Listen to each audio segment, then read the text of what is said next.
Hello guys, हमारे YouTube channel पर आप सबका स्वागत है। अगर आप महाकाल के भक्त हैं तो कमेंट बॉक्स में जय महाकाल जरूर लिखना। आज हम पढ़ेंगे कार्तिक महोत्सव, वो है 18वां अध्याय। महर्षि नारद जी ने कहा, अब रुद्र रूप महाप्रभु शंकर अपनी वीर गुणों के साथ नदी पर चढ़ हंसते हुए युद्ध भूमि में आ गए। तब उन्होंने आया देखकर उनके पारिजत गण फिर लौट आए और सिंहनाद करते हुए आयुधों से दैत्यों पर प्रहार करने लगे। भीषण रूपधारी रुद्र को देख दैत्य भागने लगे। तब युद्ध में अपने दैत्यों को परानुमुख होते देखकर जलेंद्र हजारों बाण छोड़ता हुआ भगवान शंकर की ओर दौड़ा। उसके शुंभ निशुंभ आदि वीर भी क्रोध से अपने होठों को काटते हुए भगवान शंकर की ओर दौड़े। इतने में भगवान शंकर ने जलेंद्र से सब बाण जालों को काट अपने गणों को निर्भय कर के अपने अन्य बाणों की आदि से दैत्य को पीड़ित कर दिया। खड़गोरमा नामक दैत्य को अपने फरसे से मार डाला। बलाहार का भी सिर काट दिया। दशम भी मारा गया और शिव गण चिस्का ने प्रचंड नाम दैत्य का सिर काट डाला। किसी को शिव जी के प्रबल ने मारा और कई उनके बाणों द्वारा मारे गए।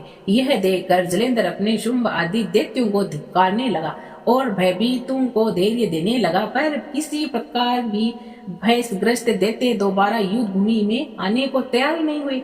दैत्य सेना ने तब महारुद्र क्रोध जलेंद्र शिव जी को अपनी ओर ललकारने लगा। साथ ही उसने 70 बाण मारकर शिव जी को दग्ध कर दिया और भी बहुत से बाणों का प्रहार किया। शिवजी उसके बाणों को काटते रहे, यहाँ तक कि उन्होंने जलेंद्र की ध्वजा, शक्ति और धनुष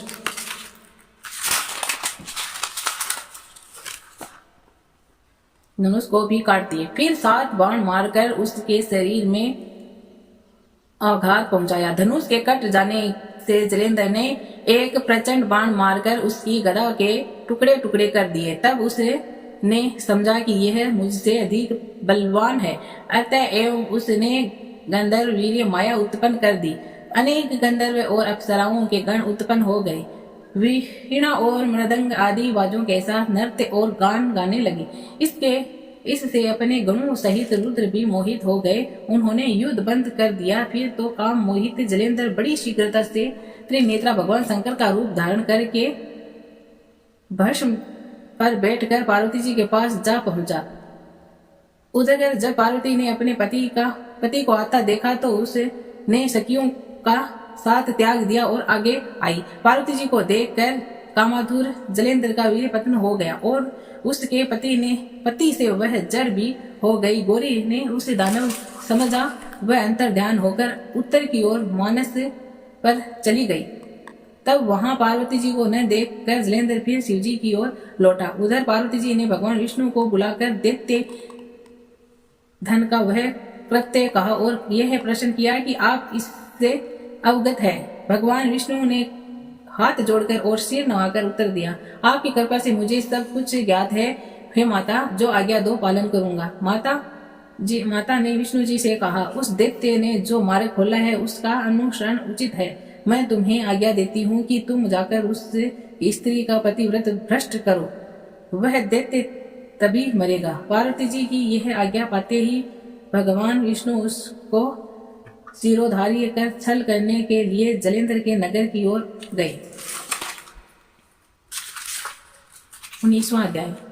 राजा पर्थो ने कहा, हे देवऋषि, अब आप यह कहिए कि भगवान विष्णु ने वहां जाकर क्या किया तथा जलेंद्र की पत्नी का पतिव्रत कैसे भ्रष्ट हुआ।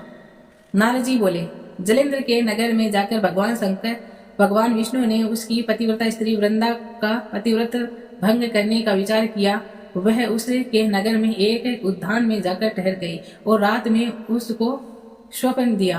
वह उनकी माया और अद्भुत कार्य पद्धति थी और फिर उनकी माया द्वारा जलेंद्र की पत्नी पतिव्रता वृंदा ने रात में यह स्वप्न देखा कि उसका पति नग्न होकर सिर पर तेल लगाए महिष पर चढ़ा है।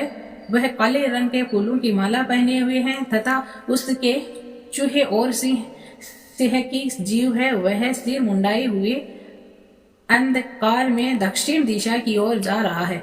उसने अपने नगर को समुद्र में डूबा हुआ देखा और इसी प्रकार के बहुत से भयानक स्वप्न देखे। फिर तत्काल ही वह जाग पड़ी और स्वप्न के संबंध में विचार करने लगे। इतने में उसने सूर्य को उदय होते हुए देखा तो उसमें उसे एक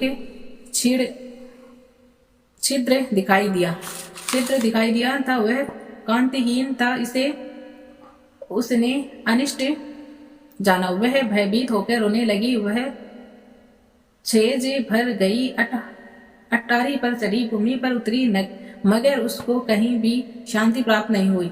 फिर वह अपनी 2 सखियों को साथ लेकर उपवन में गई, परंतु वहां पर भी उसको कल न पड़ी। फिर वह जंगल में निकल गई, मगर वहां पर भी उसको चैन न आया। वन में उसने सिंह के समान 2 भयंकर राक्षसों को देखा, जिससे वह अत्यंत भयभीत होकर वहां से भागने लगी। उसी क्षण वहां पर अपने शिष्यों सहित एक मुनि तपस्वी आ गए। भयभीत वृंदा उसके गले में हाथ डालकर उससे अपनी रक्षा के लिए याचना करने लगी। मुनि ने अपनी एक ही हुंकार से उसे दोनों राक्षसों को वहां से भगा दिया। वृंदा को आश्चर्य हुआ। यह भय से मुक्त होकर मुनि हाथ जोड़कर प्रणाम करने लगी और कृतज्ञता का ज्ञापन किया। फिर उसने मुनि से अपने युद्ध रतन पति के संबंध में उसकी कुशल क्षेम का प्रश्न किया। मुनि ने मौन होकर आगे पीछे देखकर कुछ कहना ही चाहा कि उसी समय 2 वानर मुनि के समक्ष आकर हाथ जोड़कर खड़े हो गए और ज्यों ही मुनि ने भ्रकुटी संकेत दिया, त्यों ही वह उड़कर आकाश में चले गए और फिर जलेंद्र का सिर वह धड़ से अलग मुनि के पास आ गई। तब वृंदा अपने पति को मृतक हुआ जानकर मूर्छित होकर पृथ्वी पर गिर पड़ी और अनेक प्रकार के वचन कहकर दारुण विलाप करने लगी।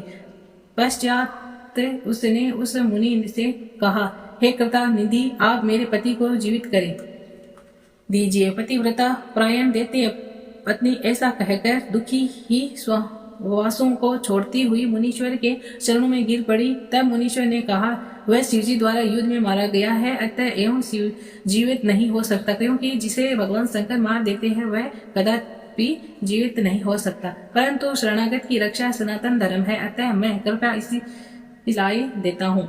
जीवन दान दे दिया। फिर विष्णु भगवान ने। नारद जी कहते हैं कि वह मुनि साक्षात विष्णु ही थे, जिन्होंने की यह सब माया फैला रखी थी। वह वृंदा के पति को जीवित करके अंतर्ध्यान हो गए। जलेंद्र ने उठकर वृंदा को आलिंगन किया और उसका मुख चुमा। वृंदा भी पति को जीवित हुआ देखकर अत्यंत हर्षित हुई और तब तक हुई सब बातों को स्वप्न समझा। पश्चात वृंदा सकाम हो बहुत दिन तक उसी वन में अपने पति के साथ विहार करती रही। फिर एक दिन उसने सूरत एवं संभोकाल के अंत में भगवान विष्णु को पहचान लिया, अतः उन्हें ताड़ित करती हुई बोली, हे पराई स्त्री से गमन करने वाले विष्णु, तुम्हारे शील को धिक्कार है। मैंने जान लिया कि वह मायावती तपस्वी तुम ही थे। हे राजन, ऐसा कहकर परम क्रोधित ही पतिव्रता वृंदा ने अपने तेज को प्रकट करते हुए शाप दिया, जो तुमने अपनी माया से 2 राक्षस मुंड दिखाई दिए थे, वह दोनों राक्षस किसी समय तुम्हारी स्त्री का हरण करेंगे और उसके विहर में दुखी होकर तुम बांदरों की सहायता से वन में भ्रमण करोगे और यह सर्वेश्वर जो इस समय तुम्हारे शिष्य बना है, यह वहां तुम्हारा साथी रहेगा। ऐसा कहकर पतिव्रता वृंदा भगवान विष्णु के लाख मना करने पर भी अग्नि में प्रवेश कर गई। ब्रह्मा आदि देवता आकाश से उसका प्रवेश देखते रहे। वृंदा के शरीर का तेज श्री पार्वती जी के शरीर में चला गया और आकाश से जय जय शब्द होने लगा। पतिव्रता धर्म के प्रभाव से वृंदा ने मुक्ति प्राप्त की।